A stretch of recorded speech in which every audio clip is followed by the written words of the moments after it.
Well, I thought I'd show you all this work. Now, you've seen some of this already with There'll Be No 8-Bit Sledgehammer music. I love that song, probably more than Faith of the Heart.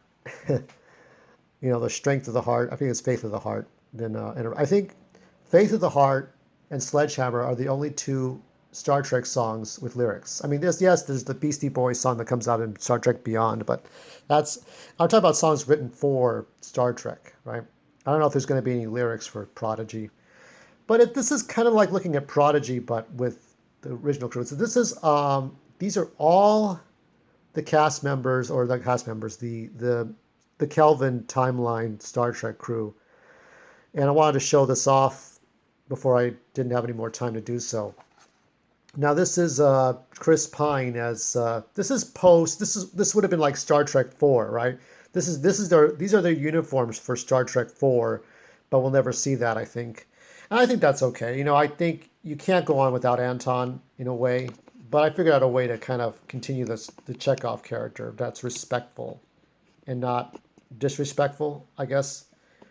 Because Chekov is still alive, but not Anton. But it's weird like that. So here you can see the bars show you the. This is based on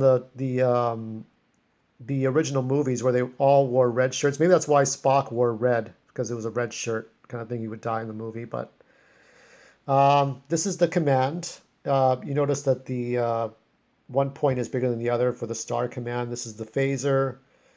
Um, it's a little bit different than the phaser in Star Trek Beyond, I think, or maybe it's similar to Star Trek Beyond. It's kind of looks like it's gearing towards the Picard's time. So I'll read you the caption here that this says: the third captain of the Federation starship USS Enterprise, Jim is an explorer, adventurer, and warrior in mortal combat, more than casual observer in alternate realities. Now in his 40s, Jim's time as captain must end. How he will complete his time in Starfleet and what to do in retirement. I'm going to spoil my own story here in that it's not about his father. It's about David. So I killed off the Alice Eve character, Dr. Carol Marcus, or I guess crewman Marcus. She adopts a son, David, who kind of looks like the kid from like he's an adult now, but he was a kid in The Dark Knight, the short kid with the blonde hair. There was also another kid that was going to play Anakin Skywalker who didn't get the part. Like the kid with the denim jeans, like in his like 10, 11, or 12. And so this kid is David. And so obviously he'd be an adult like in The Wrath of Khan and stuff like that, right? So this is based on Chris Pine's relationship with his real father, Robert Pine, who was in Chips, right? That 70s, highway patrol show. And so what would Chris in real life would be like as a father if he had a son? So I kind of based it on that. And so if he retired, he would retire on the planet Genesis, which is a planet that's half Earth-like, and then the other bottom of it is like fallen apart because there's the molten core, and then on the southern hemisphere, and all the planet is like a dead moon, but it looks like it's about to explode, but it's just pieces and chunks of the planet are just hanging there, like this broken planet on the bottom with pieces, and then on top is an Earth. That's Genesis. So Carol Marcus died trying to get the Genesis experiment going because her father was all about destruction and death, and she realized that she didn't want to be like her father, so she left the Enterprise to pursue the Genesis project. So that was what this was about. So that's Kirk. Okay, that's Chris Pine, and you can notice the gray hairs because Chris Pine has gray hairs. I have gray hairs. I'm okay with that. Um, and here you have Spock, First Officer Spock, with this. You'll notice the science. It goes kind of. It's like a bent pin that goes around a globe. You can tell the ranks, the silver. Um, Captain Kirk's would have like the little rectangles and stuff, and then you have the. This is the quad quarter. So let me go into detail about this one. Science officer, previously the second captain of the USS Enterprise, uh, Spock balances between his emotions and logic in his duties and recreation. Between Uhura, his love, Sarek, his father, the Vulcan High Council, and the Federation. When Captain James T. Kirk honorably discharges, it will be Spock who must take command. Um, so I mean, that's been said in the second movie and then in the third movie. So if Captain Kirk leaves, it's because he wants to leave, he's going to be a father. There was an episode of the original series where um, Kirk had a nephew, and then the mother died. His sister-in-law died. His brother, I think his brother was Sam Kirk, and his brother Sam died. To me, I think in this timeline, I think Chris O'Donnell would be the brother to Chris Pine because he kind of looks like Captain Kirk anyway, but that would be the older brother, right? So that would kind of work. But the in the original Star Trek show, William Shatner never took care of the nephew just disappeared. Like what the fuck was that? It was about something else, right? Here we got so we had Zachary Quinto there. So here is Karl Urban with the beard. Let him have his beard because he looks better with the beard anyway from the boys and all that. And so here you got some detail. And this is a medical, instead of another insignia, it's a medical insignia instead of the science logo. Chief Medical Officer on Enterprise, former heir to a chain of medical facilities before the divorce, and student of the Denobulan Medical Institute. The Denobulans have like a bright turquoise, like think of turquoise in the Aztec color, but lighter. Their eyeballs, their irises, and then they have this black macaroni noodle hair, sort of and the things on their foreheads protrude out more. The 25% difference from the Star Trek Enterprise show. So, the Denobulan Medical Institute, Leon Bones McCoy helps his fellow officers in the field on away missions because Karl Urban's an action hero, but he can't exactly kill people. He can't betray his oath, and yet he's got this gun, this medical gun. So I thought about Ghost Recon and that you have a medic on the field who heals people, and he's got this dodecahedron that kind of it kind of turns around and flips around to what he needs, like a utility belt, but it's like he's got all kinds of things in there. So that's that one. And here we got, and these are tuned versions. Okay, they're not going to look like photorealistic stuff. Okay, that's why it looks a little strange. Um, Lieutenant Commander Montgomery Scott. Scotty is the chief engineer on Enterprise, plus more duties outside the ship, including his interplanetary engines and power plant repairs. With his Swiss Army backpack and pocket transporter, he can warp between ships. So he can do that. He can actually warp between starships at any point he needs to. There was a video game. So the cast and crew of Star Trek did 3 movies and a video game with the Gorn. Yes, that buggy one where you can shrink Kirk and all that. But it's a fun game to watch. Probably not a fun game to play, but it's better to watch somebody else play it. And so Kirk would shoot a phaser rifle pointed at Spock. Spock disappears and he could put Spock somewhere else. So that's how that works. That's the technology that they have. You can make a portable transporter. So this is a um, kind of a floating little robot that can help Scotty with different things, different duties. He's got this backpack that moves around. He's got all kinds of things. There's the insignia for engineering, right? Um, this is Lieutenant Nyota Uhura with her own communications symbol. So everybody has like their own unique symbol. Com officer Enterprise, serving on the Enterprise for 7 years. In addition to universal translating skills, Uhura perfected the augmented kiosk, UTAC, Universal Translating Augmented Kiosk, for a decade. She is in a relationship with the future Captain Spock, but she has a secret. Uhura is pregnant with a baby boy. Now, I'm not saying Tuvok is the son of Spock and Uhura. I'm not saying that, but I might be saying that. So, way to get the Voyager fans triggered. Like, how dare you? Like, look, I'm just teasing at things. I'm not saying it's going to happen. But I made her hair different based on Zoe Saldana's hairstyles that she wore on the red carpets and premieres and stuff. So I wanted to make her hair a little bit different than what we've seen, a little bit more mature. Um, so hopefully, if she ever, I kind of, nudged people to look at my stuff, but they never see it. I don't know, whatever. We got Sulu. We got the I'm gonna say John Cho version, yeah. Lieutenant and helmsman of the Enterprise, Hikaru Sulu, proud husband and father, is also the acting chief of security to lead Red Shirt junior officers into combat and ship-to-crew defense. His favorite weapons are the retractable swords and the batleth. So you've seen the retractable sword in the original movie. This is sort of the same thing, but it's a batleth. And this thing is heavy. So imagine a weight that you put for barbells and you're lifting weights. And so it's like that. And you have to hold this thing with two hands. This is not like the batleth in The Next Generation and Deep Space Nine. It was like a flimsy thing, honestly. It was just like, yeah, it's dangerous with the razor blades and stuff. It's dangerous, but it's very light.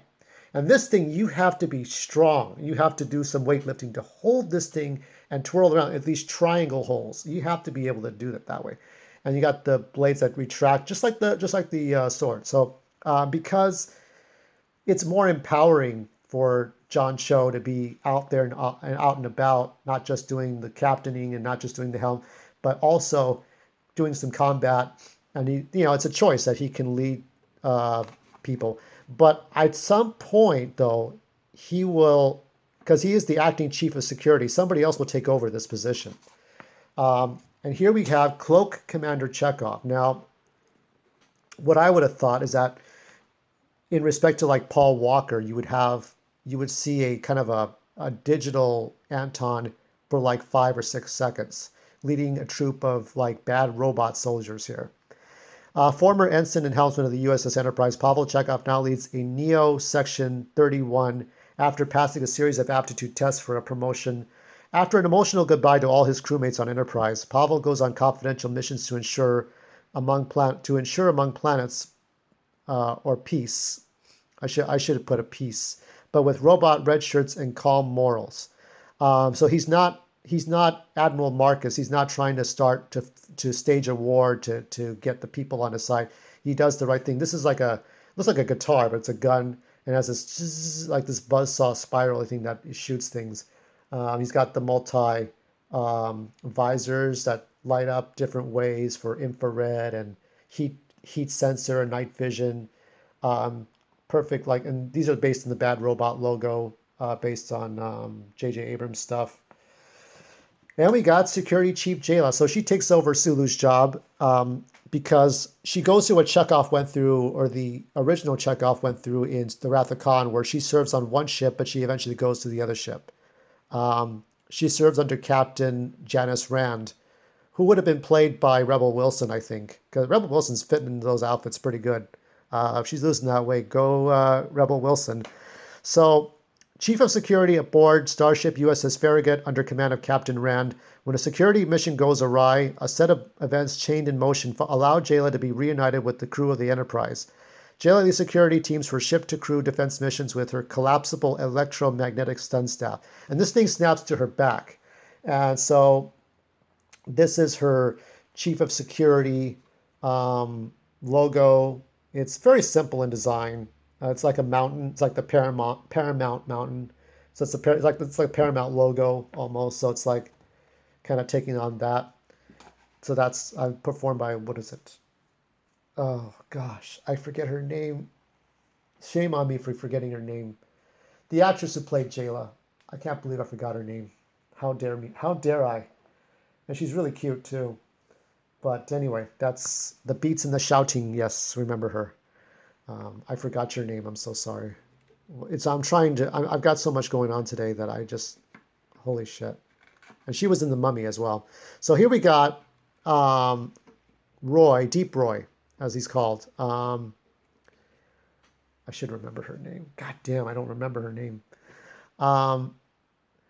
Keenser is Scotty's deputy engineer from an endangered alien race. Keenser was a scholar, mathematician, doctor, architect, and the wisest philosopher on his home planet before the devastation scattered his people. These days he repairs the outer hull on his stomper. So he's got this mechanical stomper thing that he can use to get around because of his size. So he's got to be able to do things that anybody else can do.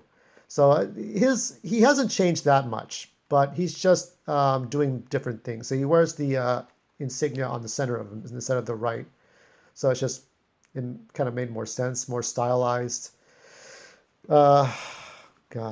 Sophia. Is it Sophia Bautella? That's it. See, I was going to get that name before I finished this video. Sophia Bautella is Jayla. So, and here's the guy who would have been Spock. Here he is, okay? And Adrian Brody was going to be Spock, but he didn't get the part. But I think he would be better as the inventor of warp flight. Now, I base it on his height and his lankiness because of James Cromwell, who I think is mostly retired, but he does some projects. The inventor of warp flight, Zefram founded the first Starfleet of Earth. After leaving on his prototype warp ship, the Phoenix, for distant planets, he relocates on a planet that exists on 10 dimensions. He can call time and space as easily as walking, guiding Captain Kirk to the truth of his father. So I figure if they were going to have Chris Pine meet Crims Hemsworth and have a scene together, it would be because of Zefram Cochrane, because of Adrian Brody.